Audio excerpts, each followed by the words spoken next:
নমস্কাৰ। আজি আপোনালোকৰ ওচৰত পাঠ কৰিবলৈ ওলাইছোঁ মোৰ আন এটি স্বৰচিত কবিতাটিৰ শিৰোনাম তাইৰ ঘৰ ক'ত। এনেকুৱা এখন ঘৰ হওক যিখন শহুৰৰ ঘৰো নহয়, জন্মসূত্ৰে আপন বুলি ভবা মা দেউতাৰ ঘৰো নহয়। সেই ঘৰখনৰ পৰিচয় হওক সেইখন তাইৰ ঘৰ। তাই কাৰোবাৰ জীয়ৰী, কাৰোবাৰ পত্নী, কাৰোবাৰ বোৱাৰী, কিন্তু তাইৰ আচল ঘৰ কোনখন?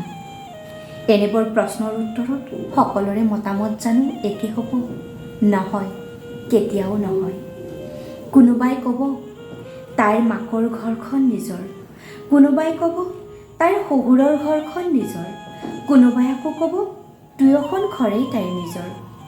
কিন্তু প্ৰকৃততে এইটোৱেই শুনিবলৈ পাওঁ, তাই যেতিয়া জীয়ৰী হৈ আছিল তাই অমুকৰ জীয়েক, ঘৰ অমুকত। আৰু কাৰোবাৰ পত্নী হোৱাৰ পিছত তাই অমুকৰ ঘনীয়েক, গিৰিয়েকৰ ঘৰ অথবা তাইৰ শহুৰেকৰ ঘৰ অমুকত। শাহু শহুৰে যেতিয়া পৰিচয় দিয়ে বোৱাৰীৰ মাকৰ ঘৰ অমুকত, ছোৱালীৰ পৰা বোৱাৰী হোৱাৰ পিছত তাইৰ জন্ম ঘৰখন হৈ পৰে তাইৰ মাক দেউতাকৰ ঘৰ, ককায়েকৰ ঘৰ, ভায়েকৰ ঘৰ।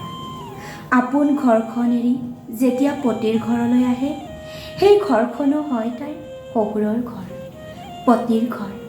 আচলতে তাইৰ ঘৰ কোনখন? এৰা, সেয়ে কৈছোঁ, তাইৰ এনেকুৱা এখন ঘৰ হওক যিখন তাইৰ নিজৰ ঘৰ।